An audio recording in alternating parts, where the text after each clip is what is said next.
أعوذ بالله من الشيطان اللعين الرجيم. بسم الله الرحمن الرحيم.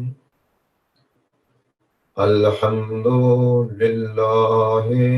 رب العالمين وبه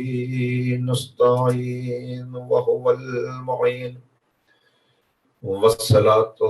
والسلام على سيد الأنبياء والمرسلين سيدنا ونبينا وشفيع ذنوبنا وطبيب قلوبنا وبالقاسم محمد وآله الطيبين الطاهرين المعصومين المظلومين المنتخبين المنتجبين. أما بعد فقد قال الله تبارك وتعالى في كتابه المجيد وفرقانه الرشيد وقوله الحق. بسم الله الرحمن الرحيم. هل أتى على الإنسان حين من الدهر لم يكن شيئا مذكورا. صلوات محمد وآله.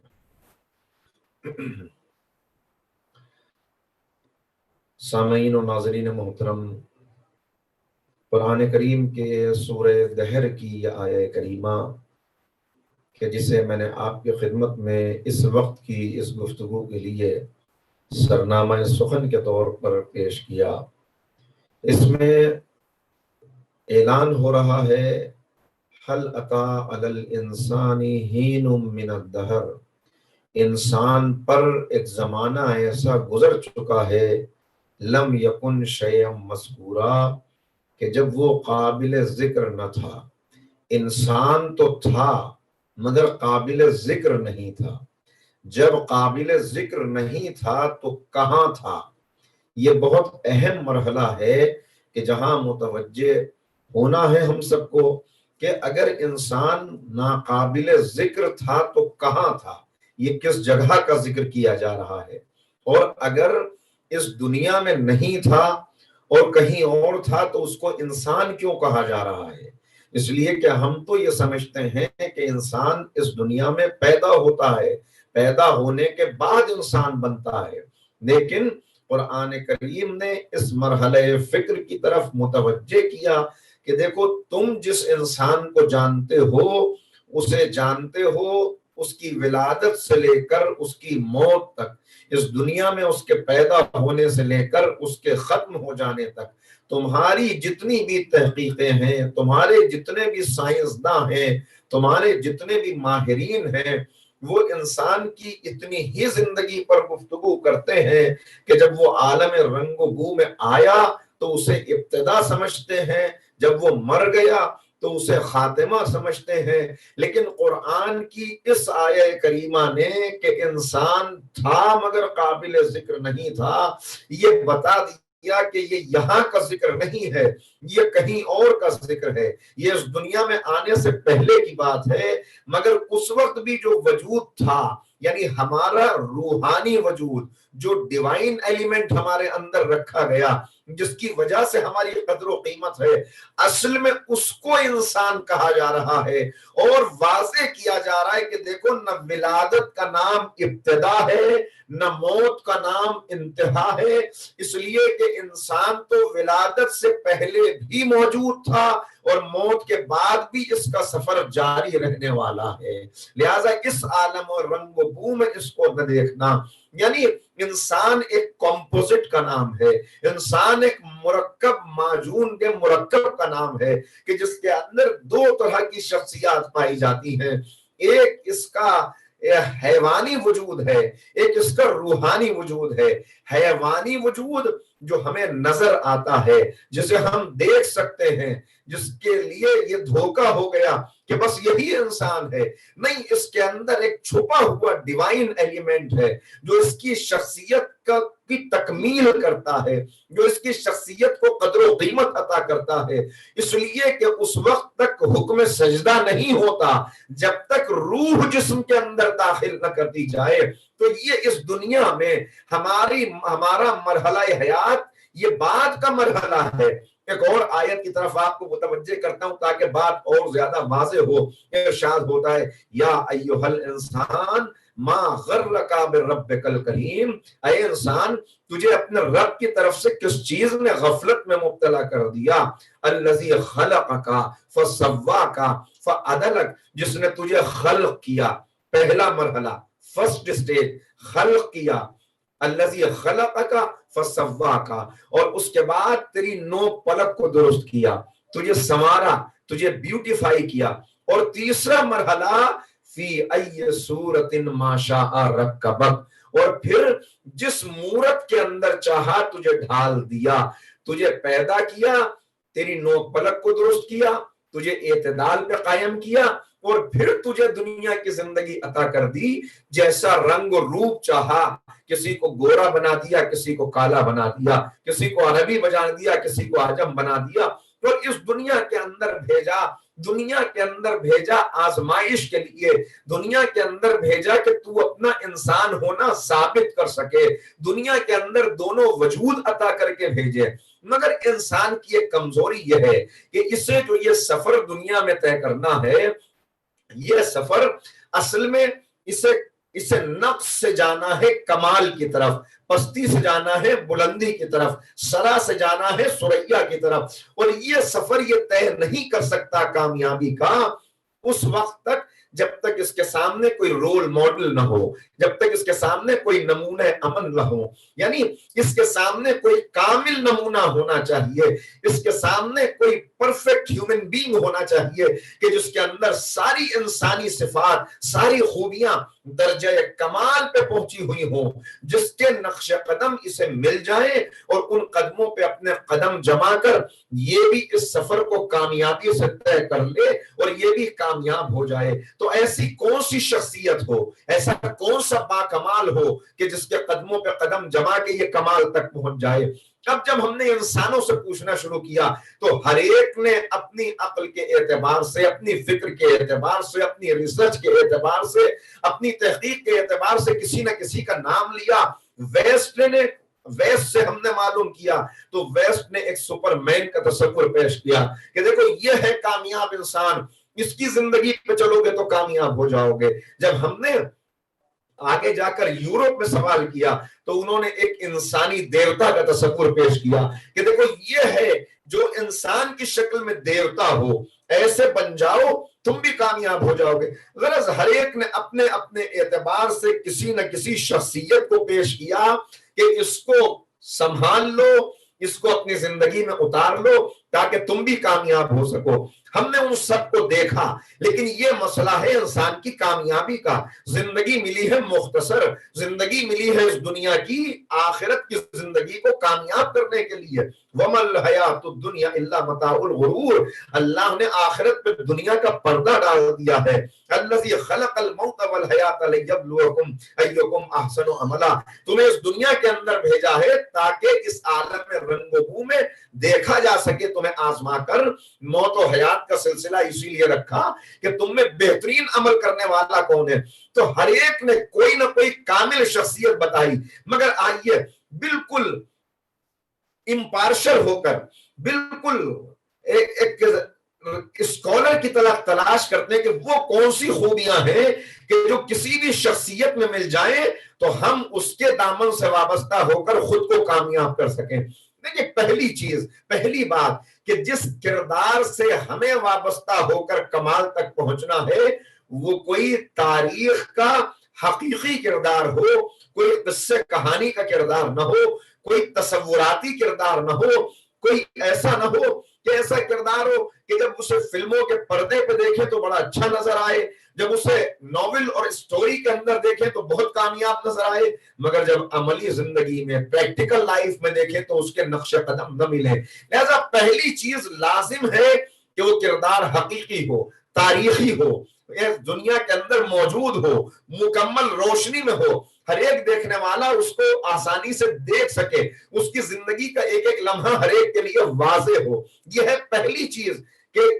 تاریخی کردار نہ ہو، تاریخی کردار ہو، کوئی نقلی کردار نہ ہو، حقیقی کردار ہو، کوئی کاغذی کردار نہ ہو۔ دوسری کوالٹی جو اس کے اندر ہونا چاہیے وہ یہ کہ چونکہ کامیابی کا سفر طے کرنا ہے لہذا لازم ہے کہ وہ خود کامیاب ہو تاکہ ہمیں کامیابی تک پہنچا سکے۔ جو ناکام ہوگا وہ ہمیں کامیابی تک کیسے لے جائے گا؟ لہذا لازم ہے کہ وہ شخصیت خود کامیاب ہو۔ اب جب کامیاب شخصیت کو تلاش کرنے چلے تو ذہن پریشان ہو کے رہ گیا، اس لیے کہ کامیابی کا اپنا اپنا معیار ہر ایک کے پاس موجود ہے۔ کسی نے کہا دولت کامیابی، کسی نے کہا شہرت کامیابی، کسی نے کہا کہ اقتدار کی کرسی کامیابی، کسی نے کہا کہ طاقت کامیابی، کسی نے کہا کہ منصب کا مل جانا کامیابی۔ دنیا والوں نے اپنے اپنے اعتبار سے کامیابی کے معیارات بتائے۔ عقل حیران ہو گئی کہ اتنے سارے لوگوں کے پاس پیرامیٹرز موجود ہیں، اتنے سارے سٹینڈرڈ ہیں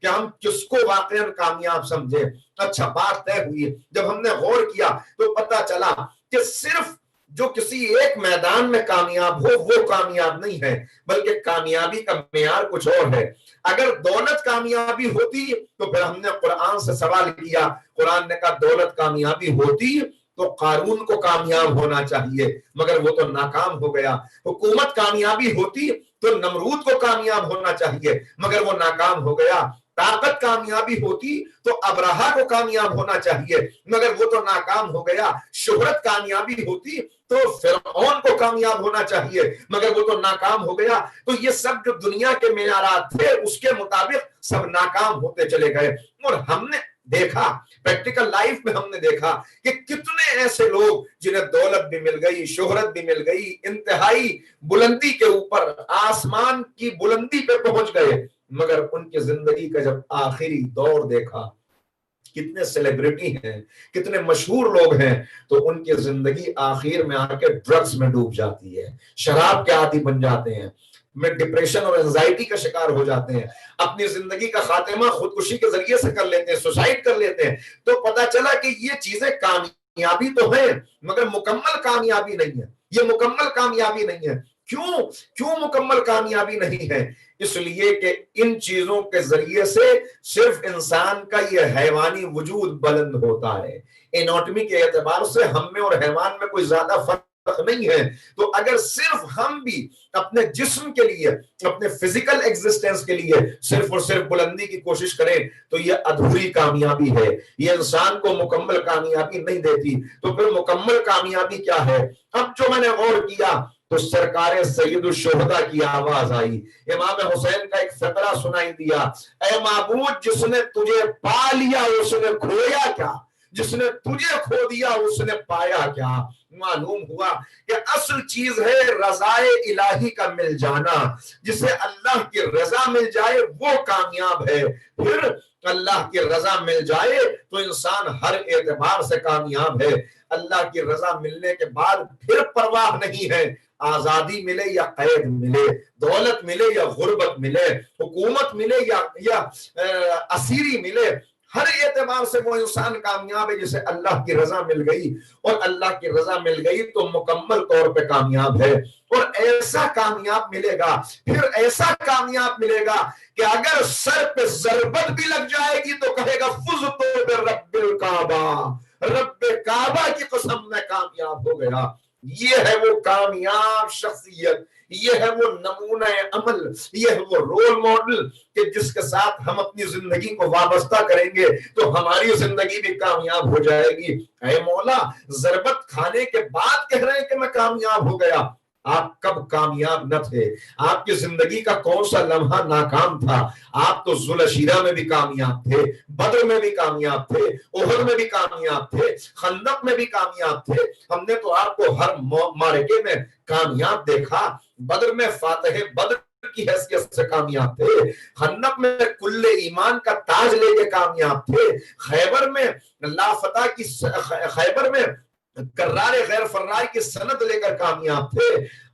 ہر اعتبار سے دیکھتے چلے جائیں، لافتہ کی سند لے کے کامیاب، ہر زندگی کا لمحہ کامیاب تھا. مگر اس وقت نہیں کہا کہ میں کامیاب ہو گیا. نہ خیبر میں یہ نعرہ لگایا، نہ خندق میں نے یہ نعرہ لگایا، نہ کسی اور مرحلے پر یہ نعرہ لگایا، بلکہ حالت سجدہ میں جب سر پہ ضربت لگی تب کہا کہ میں کامیاب ہو گیا. مولا کیا مطلب؟ امیر المومنین بتانا چاہتے ہیں کہ تمہاری زندگی کا اگر کوئی ایک لمحہ، زندگی کا ایک حصہ کامیاب ہو جائے تو یہ کامیابی نہیں ہے. کامیابی یہ ہے کہ ابتدا سے انتہا تک کامیابی ہو. کامیابی یہ ہے کہ زندگی کا ہر مرحلہ رضائے الہی کے لیے گزرے. کامیابی یہ ہے کہ قرآن سند دے دے. وَمِنَ النَّاسِ مَن يَشْرِي نَفْسَهُ ابْتِغَاءَ مَرْضَاتِ اللَّهِ. اور بندوں میں کچھ ایسے ہیں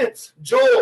سو کر اللہ کی مرضی کو خرید لیتے ہیں، اور جسے اللہ کی مرضی مل جائے. مومنین سے بھی اللہ یہی وعدہ لینا چاہتا ہے، ان اللہ اشترى من المؤمنین انفسهم واموالهم بان لهم الجنہ. اللہ نے مومنوں کے مال کو اور مومنوں کی جان کو خرید لیا ہے جنت کے عوض. تو کامیابی کیا ہے؟ کامیابی یہ ہے کہ اللہ کی رضا مل جائے. اچھا یہ ہوئی. اس کے بعد آئیے دیکھیں تو پتہ چلا کہ رول ماڈل ہمارا وہ ہو سکتا ہے کہ پہلی چیز وہ حقیقی شخصیت ہو، دوسری چیز وہ خود کامیاب ہو اور اس کی زندگی کا ہر لمحہ کامیاب ہو، تیسری چیز ہماری کمزوری، ہماری ابتدا، دنیاوی زندگی میں ہمارا آغاز. پھر اس کی حقیقت قرآن کریم نے بتائی، واللہ اخرجکم من بطون امہاتکم لا تعلمون شیئا. جب تم اپنے ماؤں کے بطون سے ظاہر ہوئے، جب تم اس دنیا میں پیدا ہوئے تو تم کچھ جانتے نہیں تھے. تمہارا آغاز سفر ہے نہ جاننا. تمہاری زندگی کا سٹارٹنگ پوائنٹ ہے نہ جاننا، یعنی جہالت. یعنی ایک اعتبار سے اپنے آپ کو تاریکی میں رکھنا، اور تاریکی سے تمہارا سفر شروع ہوتا ہے نور تک، نہ جاننے سے جاننے تک، جہالت سے علم تک. اور علم کی کوئی حد نہیں ہے. علم ایک سمندر کی طرح ہے جس کی گہرائی کو کوئی ناپ نہیں سکتا. علم ایک اسٹریٹ لائن ہے، ایک خط مستقیم ہے کہ جس کی سٹارٹنگ پوائنٹ سے چلنے والا چلا. جو جتنے قدم اس لائن پہ آگے بڑھ گیا وہ اتنے کا عالم ہو گیا. مگر مکمل کا عالم کوئی انسان نہیں ہو سکتا. انسانوں کے اندر، عام انسانوں میں صلاحیت نہیں کہ وہ مکمل کے عالم بن جائیں. کیوں؟ اس لیے کہ قرآن نے ان کی حقیقت بیان کر دی. کیا کہہ کے بیان کی؟ بتا دیا، وَمَا أُوتِيتُم مِّنَ الْعِلْمِ إِلَّا قَلِيلًا. ہم نے تمہیں قلیل علم عطا کیا ہے. تو انسان کتنی ہی کوشش کر لے، پوری زندگی اپنی لگا دے تو بھی اس کا علم قلیل علم ہوتا ہے. پھر یہ علم ہمیشہ اس کے ساتھ نہیں رہتا. نہ جانے زندگی کے کس مرحلے کے اوپر یہ علم ساتھ چھوڑ جائے. انسان پوری محنت اور کوشش کے ساتھ علم حاصل کرتا ہے، لیکن ایک عمر ایسی آتی ہے جب یہ ضعیف ہو جاتا ہے تو اب جو علم حاصل کیا ہے وہ تو دور کی بات ہے، بہت سی مرتبہ اسے اپنا نام یاد نہیں رہتا، یہ اپنی اولاد کو پہچان نہیں سکتا، یہ اپنے گھر کو بھول جاتا ہے، کھانا کھایا بھول گیا، کچھ دیر کے بعد یاد نہیں رہا۔ یعنی انسان کی کمزوری یہ ہے کہ ایک تو اسے مکمل علم نہیں مل سکتا، دوسرے اس کے پاس علم ہمیشہ رہ نہیں سکتا، ایک مرحلے کے پر آ کے علم آپ سے جدا ہو جائے گا، حاصل کرے گا گریجولی، آہستہ آہستہ ملے گا، چھن جائے گا گریجولی یا اچانک، کیسے بھی چھن سکتا ہے۔ تو پتا چلا کہ انسان کی کمزوری ایک تو مکمل علم نہیں، تو اگر ایسے ہی کسی انسان کو اپنا رہبر بنا لیا جائے جسے مکمل کا علم نہ ہو، جو کسی بھی لمحے چھوٹ سکتا ہو، اسی لیے علم کی بڑی فضیلت بیان کی گئی، اور قرآن کریم نے اور ائمہ طاہرین نے بار بار کہا کہ دیکھو علم کو اپنا ساتھی بنانا، اہل علم کا دامن نہ چھوڑنا۔ مولا کائنات نہج البلاغہ میں فرماتے ہیں کہ اے کمیل، وصیت کرتے ہوئے کہ علم سے وابستہ رہنا، مال والوں کے پیچھے نہ جانا، اس لیے کہ مال اگر ناجائز طریقے سے آیا ہو، مال انسان کو زندگی میں مردہ کر دیتا ہے، علم انسان کو مرنے کے بعد بھی زندہ رکھتا ہے۔ قبر میں چلا گیا، تاریکیوں میں قبر کی ہے، مٹی میں دب گیا، لیکن جب تک اس کی کتاب زندہ ہے، جب تک اس کی تھیوری موجود ہے، جب تک اس کی ریسرچ موجود ہے، اس وقت تک یہ زندہ ہے، یہ ہمیشہ زندہ رہے گا، اس کا حوالہ آتا رہے گا۔ تو پتا چلا کہ جاہل ہیں، جہالت سے شروع کرنا ہے، علم تک پہنچنا ہے، کمال علم کی منزل تک ہم پہنچ نہیں سکتے۔ اپنے جیسے اگر کسی کو رہبر بنا لے تو اس کے پاس مکمل علم ہے نہیں، تو پھر کس سے علم لیں، کس کو رہبر بنائیں؟ قرآن نے اس حقیقت کو بھی واضح کیا کہ بل ہوا آیات بینات فی صدور الذین اوتوا العلم۔ یہ آیت آپ پڑھیں گے ابھی سورہ عنکبوت جب پڑھیں گے شب قدر کے اعمال میں، تو اس میں تعارف کرایا گیا کہ انسانوں میں کچھ ایسے ہیں جن کے سینے علم کے خزینے ہیں، جنہیں علم دیا گیا ہے، جن کے رگ و ریشے میں علم ہے، اعضاء و جوارے میں علم ہے۔ جیسے پانی سے نمی الگ نہیں ہو سکتی، جیسے سورج سے روشنی الگ نہیں ہو سکتی، جیسے نمک سے نمکینیت الگ نہیں ہو سکتی، ایسے یہ وہ ہستیاں ہیں جو وہاں سے علم لے کر آئے ہیں، جن کے اعضاء و جوارے میں علم ہے، ان سے علم الگ نہیں ہو سکتا۔ رگ و ریشے میں علم، ذہن میں علم، قلب میں علم، اعضاء و جوارے میں علم، خون کے قطروں میں علم، ایسا علم ہے کہ اگر سر و تن میں جدائی کر دی جائے تو سر نو کے نیزہ سے تلاوت قرآن کر کے بتاتا ہے کہ علم کو الگ نہیں کیا جا سکتا۔ تو ایسی شخصیات سے علم لینا، کس سے وابستہ ہونا ہے؟ بس مختصر بات کر کے کہوں کہ دنیا میں ہر چیز کا ماہر پایا جاتا ہے، لیکن ایک عالم کے پاس آپ جائیں، کسی بھی اسپیشلسٹ کے پاس آپ چلے جائیں، وہ دیکھے گا اور پھر اگر اس کی فیلڈ کا کیس نہیں ہے تو وہ ریفر کر دے گا کہ بھائی فلاں اسپیشلسٹ کو دکھائیے۔ یہ اس کا ریفر کرنا خود اعتراف جہالت ہے کہ میں جانتا ہوں مگر مکمل نہیں جانتا۔ مولا فرماتے ہیں، نہج البلاغہ میں غالباً یہ جملہ ہے یا کسی اور خطبے میں نے دیکھا کہ مولا فرماتے ہیں کہ انسان کے علم کی انتہا اعتراف جہالت ہے، ایڈمٹ کر لیتا ہے کہ میں سب نہیں جانتا، اعتراف جہالت۔ تو مولا سے سوال کیا کہ مولا جب انسان کے علم کی انتہا اعتراف جہالت ہے تو پھر عالم اور جاہل میں فرق کیا ہے؟ تو امام مسکرائے اور کہا کہ فرق یہ ہے کہ عالم کو یہ پتا ہوتا ہے کہ میں جاہل ہوں، جاہل کو یہ بھی نہیں پتا ہوتا کہ میں جاہل ہوں، لہٰذا وہ ہمیشہ اسی نشے میں مبتلا رہتا ہے، اسی غلط فہمی میں رہتا ہے کہ میں بہت پڑھا لکھا ہوں۔ عالم کو پتا ہوتا ہے میری حد اتنی ہے۔ لہٰذا اب بات کو مختصر کروں، اس کا مطلب یہ ہوا کہ کوئی بھی دنیا میں دعوی علم نہیں کر سکتا۔ اگر کوئی دعوی علم نہیں کر سکتا سوائے ان کے کہ جن کا تعارف الگ سے کرا دیا گیا کہ انہیں علم دیا گیا ہے۔ اب ہم نے تلاش کیا کوئی دعوی علم کرتا ہوا نظر آئے گا، دعوی علم کرتا کوئی نظر نہ آیا، مگر ہاں کوفے کے منبر سے ایک آواز آئی، سلونی سلونی قبل ان تفتونی، آؤ مجھ سے پوچھ لو قبل اس کے کہ تم مجھے کھو دو، قبل اس کے کہ میں تمہارے درمیان نہ رہوں۔ تو اب جملہ کہوں، اس کا مطلب یہ ہوا کہ بات طے ہو گئی، دنیا والے جانتے ہیں مگر کچھ کچھ جانتے ہیں، اگر کچھ جاننا ہے تو در در جائیے، سب کچھ جاننا ہے تو در حیدر پہ آئیے۔ ایک سلامات پڑھ لیں محمد و آل محمد پر۔ تو بس عزیزو، یہ تین باتیں، اس سے زیادہ کا آج کا یہ وقت متحمل نہیں کہ میں بہت زیادہ پڑھ جاؤں، لیکن پہلی چیز کہ وہ شخصیت تاریخی ہو، دوسری چیز وہ خود کامیاب ہو، تیسری چیز اس کے پاس ایسا علم ہو کہ کسی وقت بھی اس کے دامن پہ جہالت کا دھبا نہ لگایا جا سکے، اس سے جب بھی کوئی سوال کیا جائے نہ مہلت لے، نہ وقت مانگے، نہ کتاب دیکھے، بلکہ ادھر سوال ہو ادھر جواب دے، اور اتنی تیزی سے دے کہ سامنے والا مجبور ہو جائے کہنے پر کہ یا علی آپ سے جب بھی کچھ پوچھا جاتا ہے آپ غور و فکر نہیں کرتے، آپ سوچتے نہیں، فوراً جواب دیتے ہیں کہ یہ بتا تیرے ہاتھ میں انگلیاں کتنی ہیں؟ کہ مولا میرے ہاتھ میں 5 انگلیاں ہیں۔ کہ تو نے سوچا نہیں، فوراً جواب دے دیا۔ کہ سوچنا کیسا؟ یہ ہاتھ ہمیشہ میرے سامنے رہتا ہے، کہ جیسے تیرے سامنے یہ ہاتھ رہتا ہے ایسے ہی علی کے سامنے یہ کائنات رہتی ہے۔ تو تیسری چیز کہ علم ہو اور کمال علم کی منزل تک پہنچا ہوا ہو۔ چوتھی چیز اور آخری چیز جسے ہم کسی آئیڈیل میں، جسے اپنے لیے رول ماڈل بنائیں، اس میں تلاش کریں گے، اور جو ضروری ہوگی وہ یہ کہ اگر کوئی انسان کسی موقع کے اوپر خطا کرنے والا ہو اور ہم کسی خطا کرنے والے کا دامن پکڑ لیں تو ہمیں پتہ نہیں چلے گا کہ اس نے کب خطا کی۔ ہو سکتا ہے کوئی کام بھول کے کر دیا ہو سکتا ہے کوئی کام جہالت کی بنا پہ کر دیا ہو سکتا ہے کوئی کام غفلت کی بنا پہ کر دیا ہو۔ لہٰذا اگر کوئی ایسا ہوگا جس سے خطا کا امکان ہو تو وہ زندگی کے ہر مرحلے میں ہمارے لیے رہنما نہیں بن سکتا۔ یعنی لازم ہے کہ ہم جس کردار کو اپنے لیے نمونہ عمل قرار دیں وہ تمام خطاؤں سے پاک ہو۔ جو خطاؤں سے پاک ہو اسی کو معصوم کہا جاتا ہے۔ مجھے کہنے دیجئے کہ عصمت ائمہ کی فضیلت بعد میں ہے،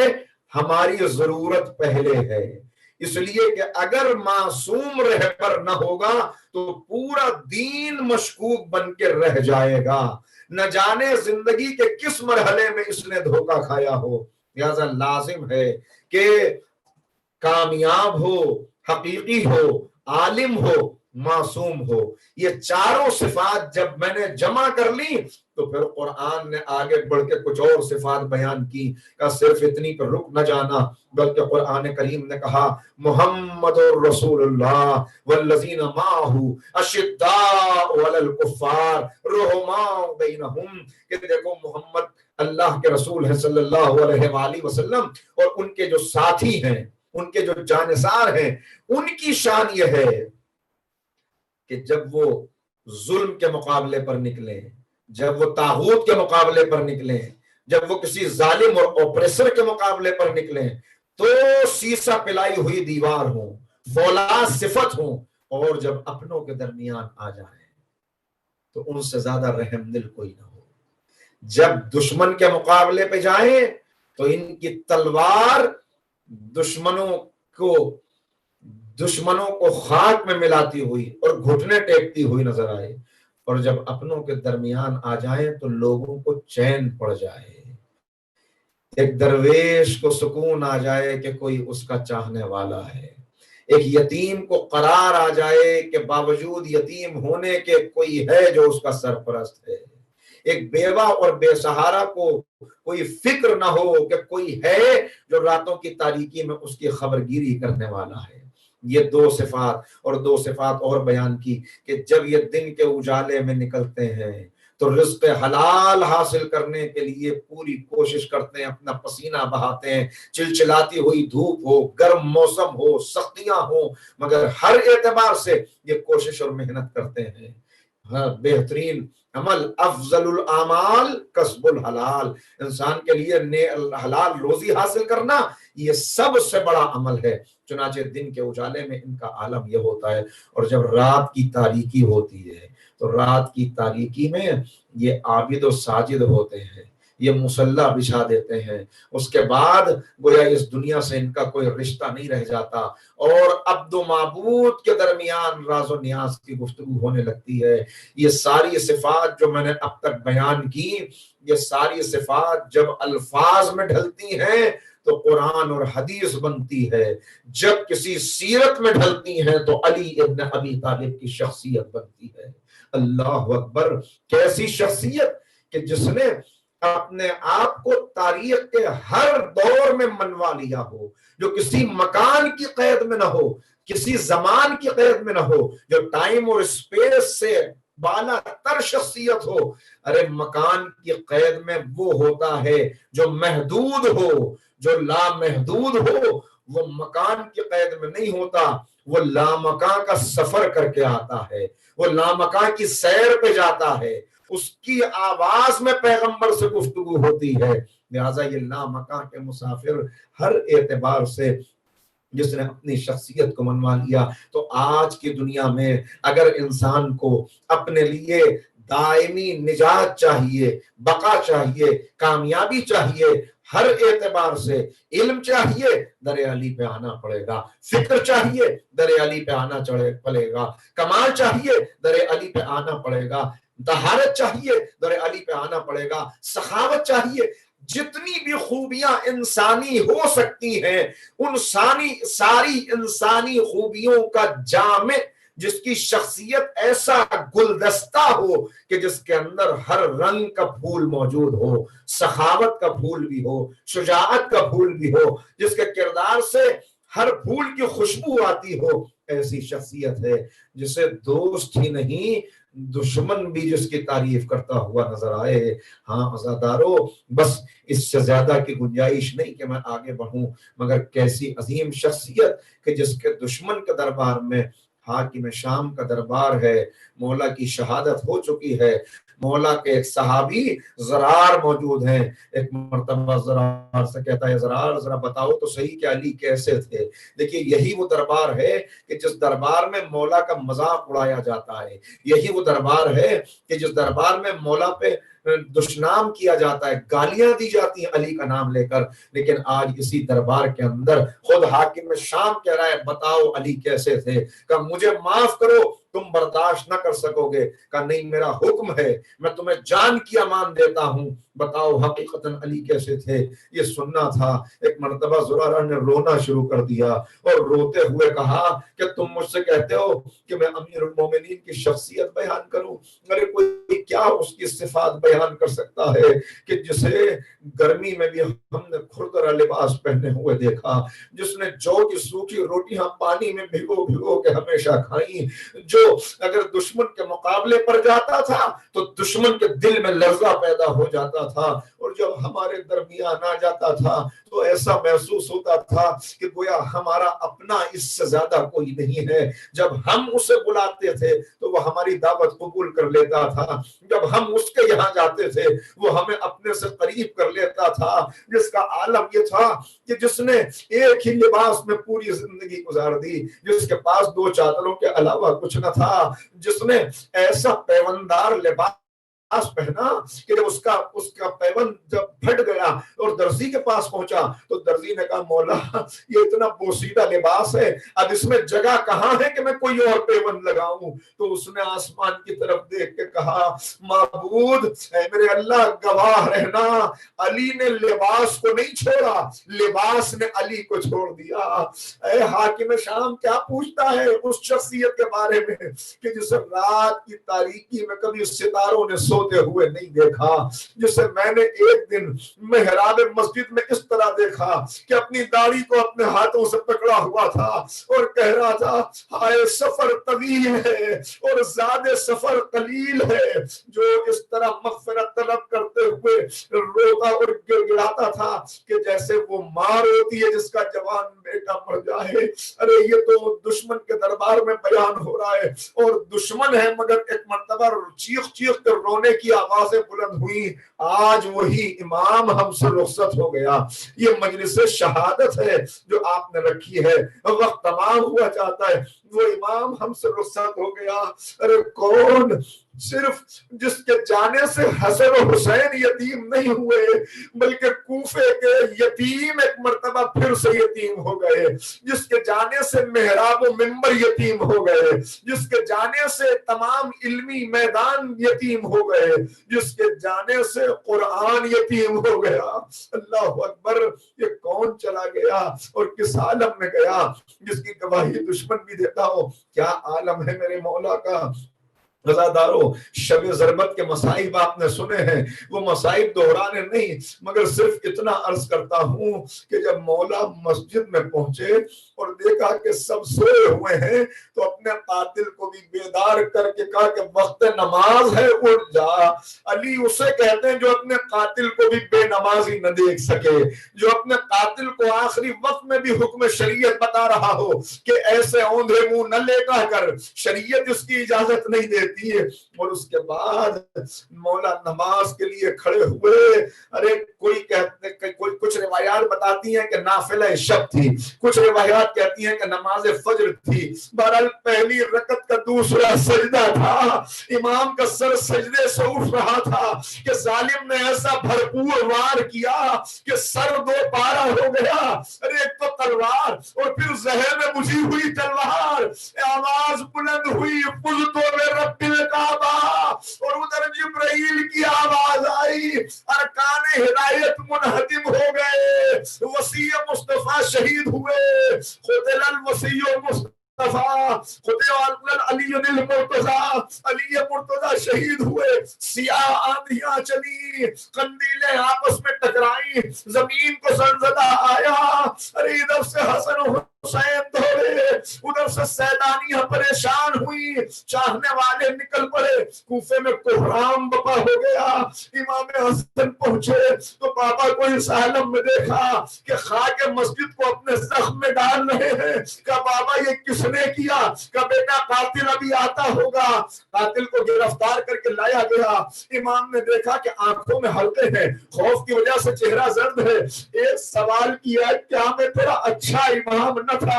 اس نے سر جھکا کے کہا آپ تو اچھے امام تھے مگر جسے جہنم پکار رہا ہو وہ کیا کرے؟ اس کے بعد کا حسن میرے لال، اس کے ہاتھ بڑے کس کے باندھے ہوئے ہیں، اس کی رسیاں کھول دو۔ میں کہوں گا مولا یہ کوفہ ہے 40 ہجری کا کوفہ کہ جہاں آپ کو اپنے قاتل کے ہاتھوں میں رسیاں پسند نہیں ہیں، مگر 61 ہجری کا کوفہ ہوگا۔ آپ کی بیٹیاں زینب و کلثوم ہوں گی، سیدانیاں ہوں گی، بازو بندھے ہوں گے، نامحرموں کا مجمع ہوگا۔ کوفے والوں کو وصیت کر دیجئے مولا کہ جب میری بیٹیاں اسیر ہو کے آئے کوئی چادر دے دینا، اس لیے کہ چادریں لٹ چکی ہوں گی۔ لیجیے امیر المومنین کو گھر لایا گیا۔ 2 دن کیسے گزرے؟ بس آخری منظر سن لیجئے، 2 دن کیسے گزرے بس سمجھ لیجئے امام بستر پر تڑپ رہے تھے اور چاہنے والے گھر کے باہر بیٹھے ہوئے تھے۔ گھر والوں کا عالم یہ تھا کہ کون ایسے میں کھانا کھاتا، کیا عالم ہوتا۔ بس وہ وقت آیا کہ امام نے وصیتیں کرنا شروع کی۔ کچھ وصیتیں ہمارے لیے ہیں جس میں کہا، جس میں بتایا دیکھو اپنے اللہ اللہ فی الاحتام، اللہ اللہ فی المساکین، بس آخری منظر اللہ اللہ فی القرآن، اللہ اللہ فی الجہاد، اللہ اللہ فی الصلاۃ، اللہ اللہ فی بیت ربکم۔ ابھی وصیتیں کر رہے تھے کہ ایک مرتبہ کا دیکھو تم سب کا سید و سردار حسن ہے، کسی کے رونے کی آواز آئی، ارے یہ کون رو رہا ہے؟ پتا چلا یہ عباس کا کیوں روتے ہو؟ کہ سب کا ہاتھ تو امام حسن کے ہاتھ میں دیا مگر میرا ہاتھ کسی کے ہاتھ میں نہ دیا، ایک مرتبہ حسین کے ہاتھ میں عباس کا ہاتھ دیا۔ کہا میرے لال حسین کا خیال کرنا، حسین سے کہا عباس کا خیال کرنا۔ اور اس کے بعد وہ وقت آیا کہ امام نے آخری سانسیں لی، امام دنیا سے رخصت ہوئے۔ آخری منظر یہ تھا کہ بڑے دھوم سے جنازہ اٹھا، مگر کیسے تابوت اٹھا کہ آگے سے بیٹوں نے اٹھایا ہوا تھا، پیچھے سے تابوت خود بلند تھا۔ میں ہاتھوں کو جوڑ کے کہوں اے مولا آپ کا تابوت تو اٹھ گیا مگر ہائے غریب زہرا، ہائے آپ کا بیٹا حسین کربلا میں جس کا جنازہ خاک پہ پڑا ہوا تھا، کوئی نہ تھا کہ تابوت اٹھاتا، بیٹا موجود تھا مگر اللہ لعنت اللہ الظالمین سیعلم ظلم ماتم علی.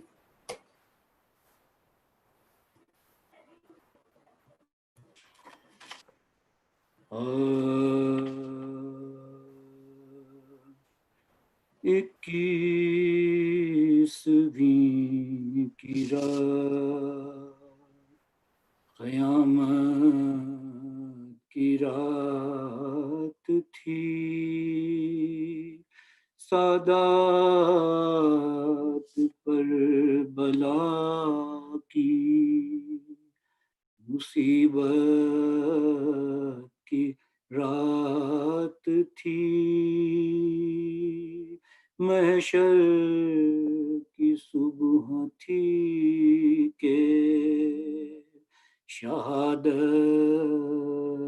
کی رات تھی، بیٹوں سے بوتراب کے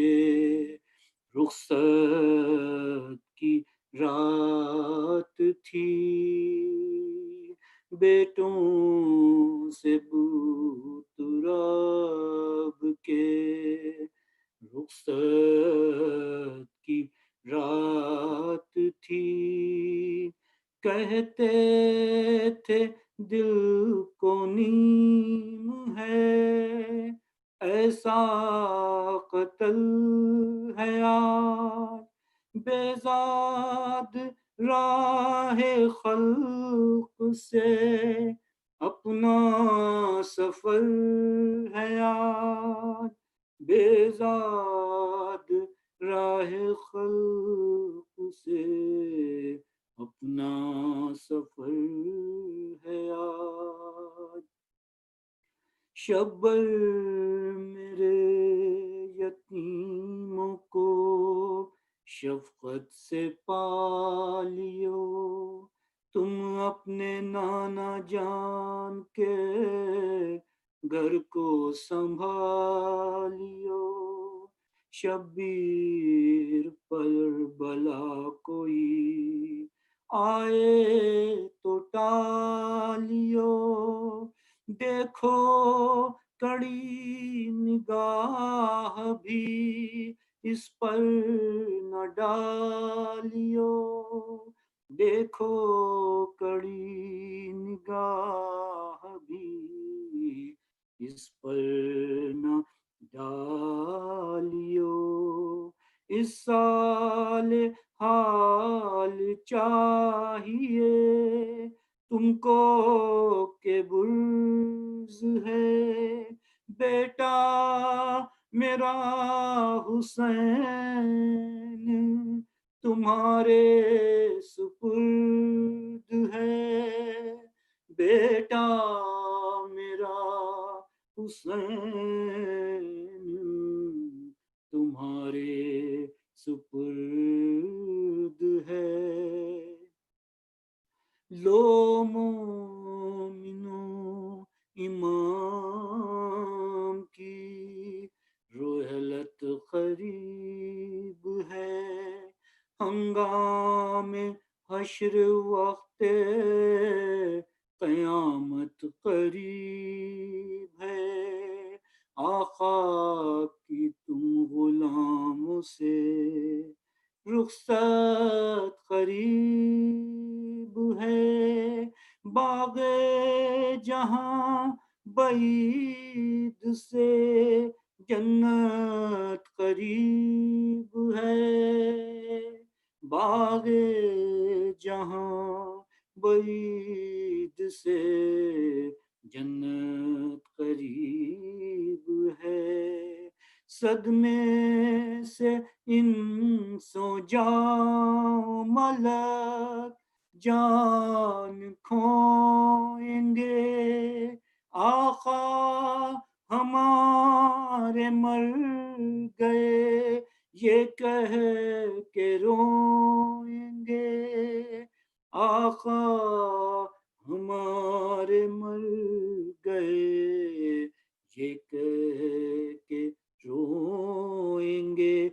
ایک بار غش سے چونکے بیٹوں سے یہ کہا بغلوں میں ہاتھ دے کے اٹھاؤ مجھے میرے لینے کو جنت سے مصطفیٰ یہ بات کہہ کے غش ہوئے پھر شاہ لافتہ یہ بات کہہ کے غش ہوئے پھر شاہ لافتہ کچھ رات باقی تھی کہ جہاں سے گزر گئے غل پڑ گیا کہ ہے درے کرار مر گئے غل پڑ گیا کہ ہے درے کرار مر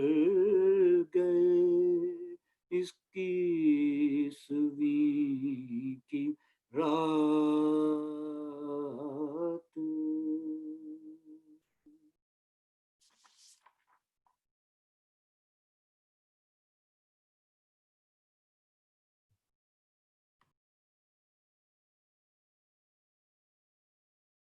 محمد والے محمد صلوات اللہ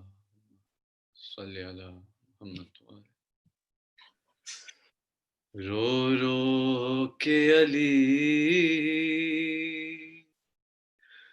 کیوں لیتے ہیں زینب کا نام مصلی پر رو رو کے علی کیوں لیتے ہیں زینب کا نام مصلی پر کیا یاد علی کو آیا ہے بازار شام مصلی پر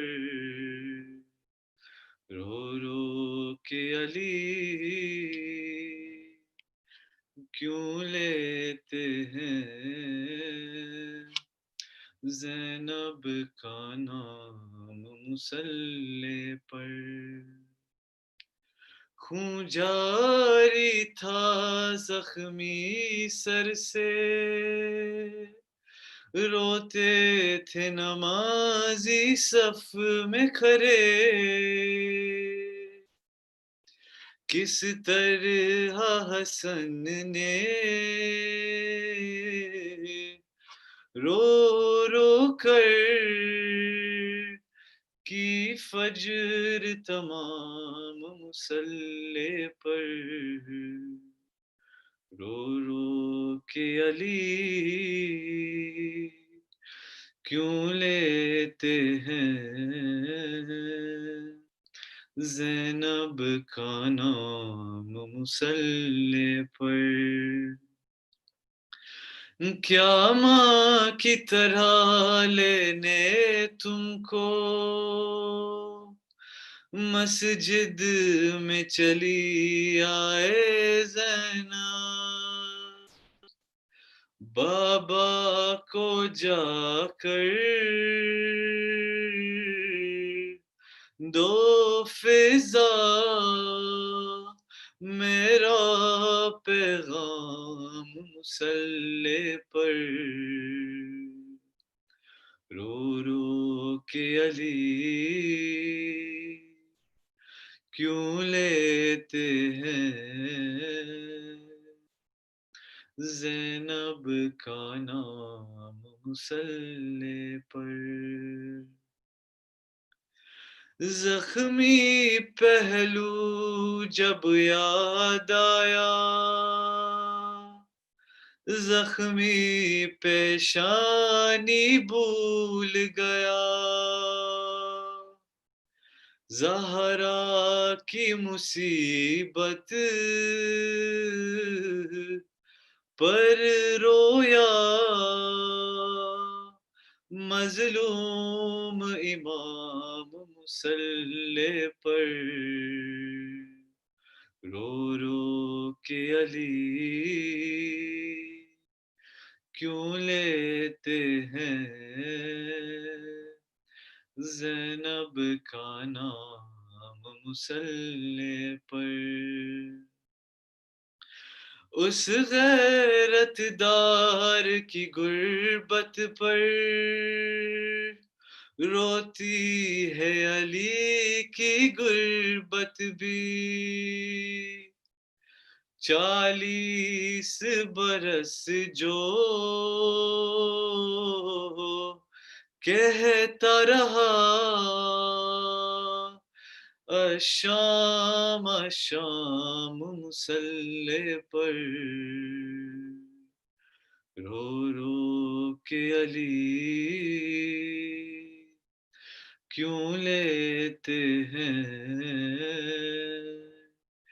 زینب کا نام مصلی پر محمد وآل محمد صلوات اللہ اللهم صل على محمد وعلى محمد صلوات اللهم صل على محمد وعلى محمد عجل فرجهم روزے دارو قیامت کے دن ہے ہم سے بچھڑا ہے مولا ہمارا روزے دارو قیامت کے دن ہے آج زخمی ہے مولا ہمارا روزے دارو قیامت کے دن ہے ٹوٹا عرش بری کا ستارہ روزے دارو قیامت کے دن ہے ابن ملجم نے حیدر کو مارا روزے دارو قیامت کے دن ہے بے پدر کر دیا ہے حسن کو کس نے لوٹا نبی کے چمن کو بے پدر کر دیا ہے حسن کو کس نے لوٹا نبی کے چمن کو خون میں سین مسجد ہے سارا روزے دارو قیامت کے دن ہے ابن ملجم ستم کیسا ڈھایا قبر میں سیادہ کو رلایا ابن ملجم ستم کیسا ڈھایا قبر میں سیدہ کو رلایا ہوگا مشکل میں کیسے گزارا روزے دارو قیامت کے دن ہے تیغ سر پہ علی کے لگی ہے آج شمع امامت بجھی ہے تیغ سر پہ علی کے لگی ہے آج شمع امامت بجھی ہے اٹھ گیا مخلصوں کا سہارا روزے دارو قیامت کے دن ہے کیسے ریحان غم کا بیاں ہو نوحہ خواں جس کے غم میں اذاں ہو کیسے ریحان غم کا بیاں ہو،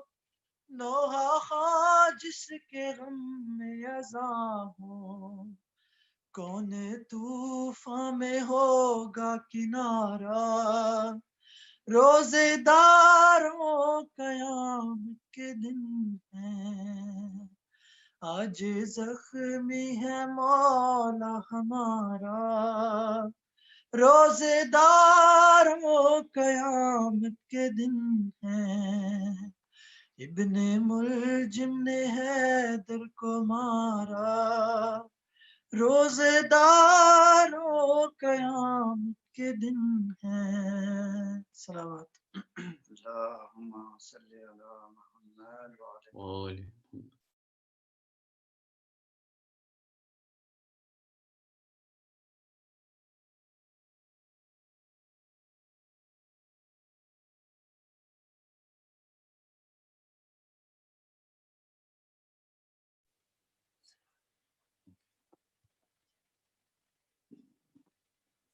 ویڈیو نہیں آ رہی، کیا کہہ رہے ہیں؟ ویڈیو نہیں آ رہی، ویڈیو ہوسٹ اوکے جی۔ بسم اللہ الرحمن الرحیم۔ یہ جنازہ ہے علی کا، شاہ خیبر گیر کا، یہ جنازہ ہے علی کا، یہ جنازہ ہے علی کا، شاہ خیبر گیر کا، یہ جنازہ ہے علی کا، آج بابا مر گیا ہے شبر و شبیر کا، یہ جنازہ ہے علی کا، یہ جنازہ ہے علی کا، شاہ خیبر گیر کا، یہ جنازہ ہے علی کا، فاطمہ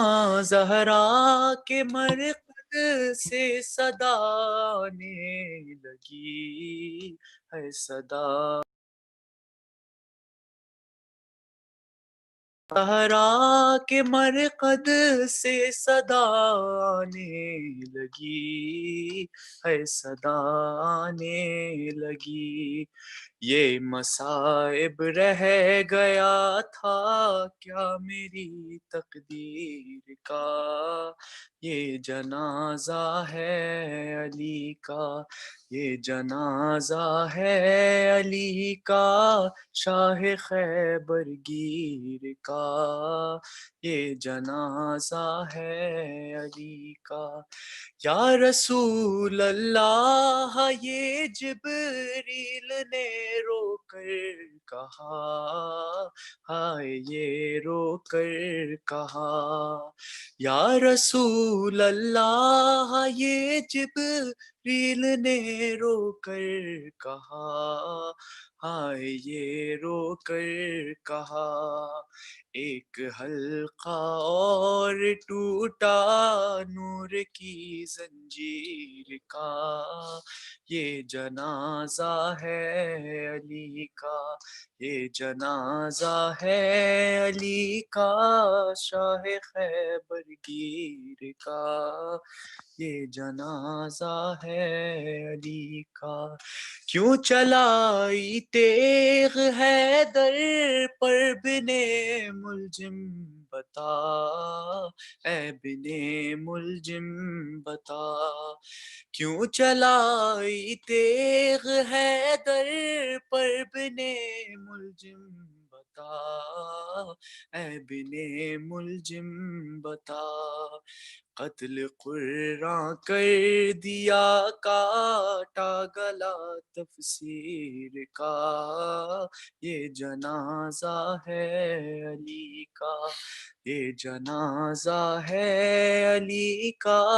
شاہ خیبر گیر کا، یہ جنازہ ہے علی کا، غم علی کی بیٹیوں کے پھر سے تازہ ہو گئے، پھر سے تازہ ہو گئے،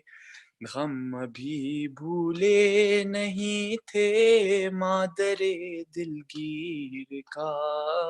یہ جنازہ ہے علی کا، یہ جنازہ ہے علی کا،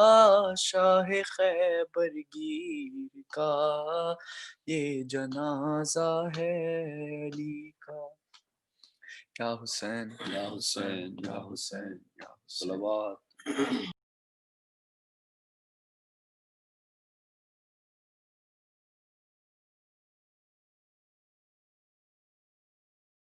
پر محمد و آل محمد صلوات۔ اللہ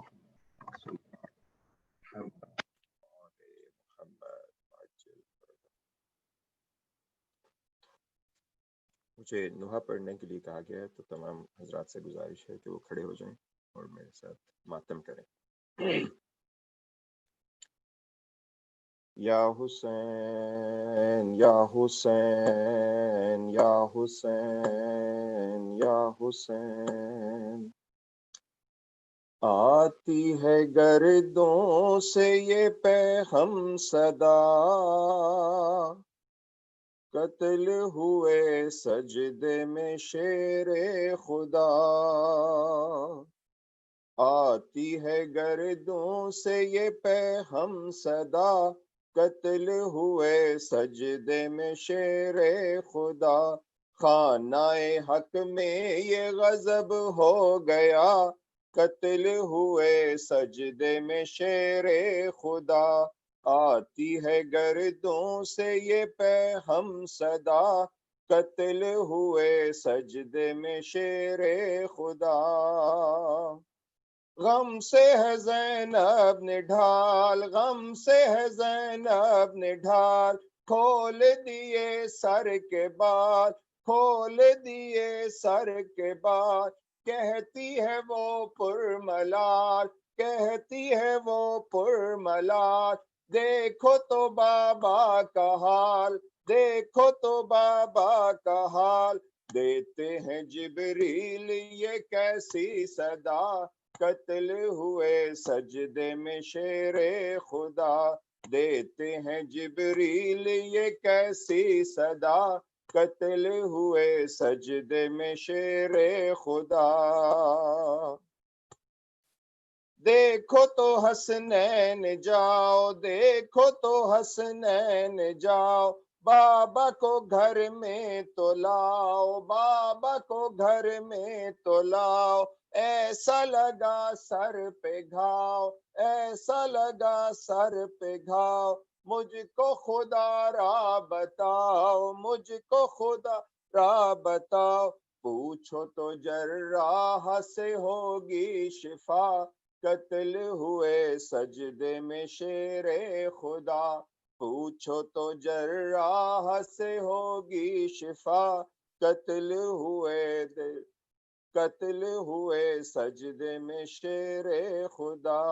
ہائے قیامت ہوئی، ہائے قیامت ہوئی، تیغ ستم کی چلی، تیغ ستم کی چلی، مارا علی یہ ولی، مارا علی یہ ولی،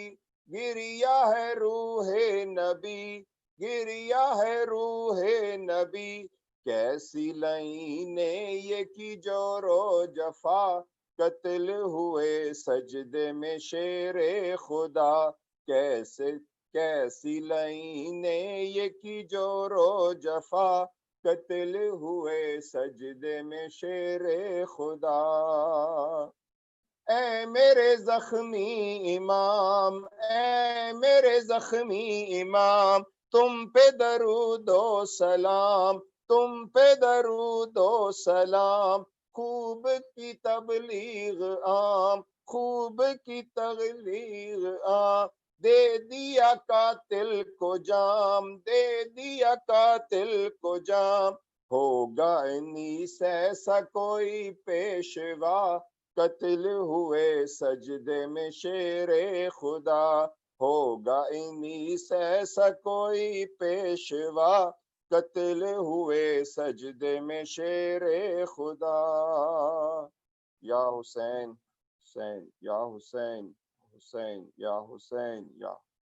یا حسین یا حسین یا حسین یا حسین شبیر کی وہ لاڈلی شبیر کی وہ لاڈلی سینے پہ جو شاہ کے پلی سینے پہ جو شاہ کے پلی جس کی ابا بن میں جلی جس کی ابا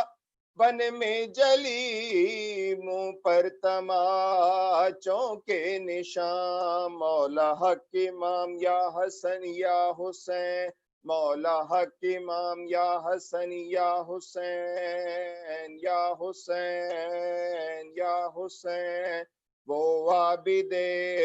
بیمار تھا وہ عابد بیمار تھا چلنے سے جو لاچار تھا چلنے سے جو لاچار تھا اور شام کا بازار تھا اور شام کا بازار تھا اور مصطفیٰ کی بیٹیاں مولا حق امام یا حسن یا حسین مولا حق امام یا حسن یا حسین یا حسین یا حسین یا حسین یا حسین حسین یا حسین یا اللہم صلی علی محمد وآل محمد متوجہ زیارت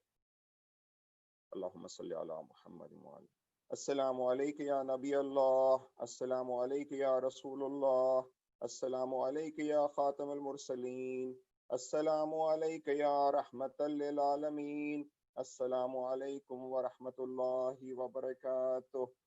السلام علیک یا خدیجۃ الکبریٰ ام المومنین السلام علیک یا علی مرتضی امیر المومنین السلام علیک یا فاطمۃ الزہراء سیدۃ النساء العالمین السلام علیک یا مولا یا حسن مجتبی السلام علیک یا ابا عبداللہ یا مظلوم کربلا یا سید الشہداء سلام علی الحسین وعلی علی ابن الحسین وعلی اولاد الحسین وعلی اصحاب الحسین جمیعا ورحمۃ اللہ وبرکاتہ السلام علیک یا زینب ام کلثوم السلام علیک یا رقیہ ام اللیل السلام علیک یا ام فروہ و سکینہ جمیعا ورحمۃ اللہ وبرکاتہ السلام علیک یا آقا یا مولا یا سیدی یا ابی الفضل العباس یا ابن امیر المومنین ورحمۃ اللہ وبرکاتہ السلام علیک یا صاحب العصر والزمان الامان الامان الامان السلام علیک یا امام الانس والجان اجل اللہ تعالی فرجک وسهل اللہ تعالی مخرجک وظہورک ورحمۃ اللہ وبرکاتہ صلوات اللہم صلی علی محمد وآل محمد وعجل فرجہ اللہم کل ولیک الحجت ابن الحسن صلواتک علیہ وعلی آبائہ فی ہذہ الساعة وفی کل ساعة ولیاً وحافظا وقائدا وناصرا ودلیلا وعینا حتی تسکنہ ارضک طوعا وتمتعہ فیہا طویلا برحمتک یا ارحم الراحمین صلوات اللہم صلی علی محمد وآل محمد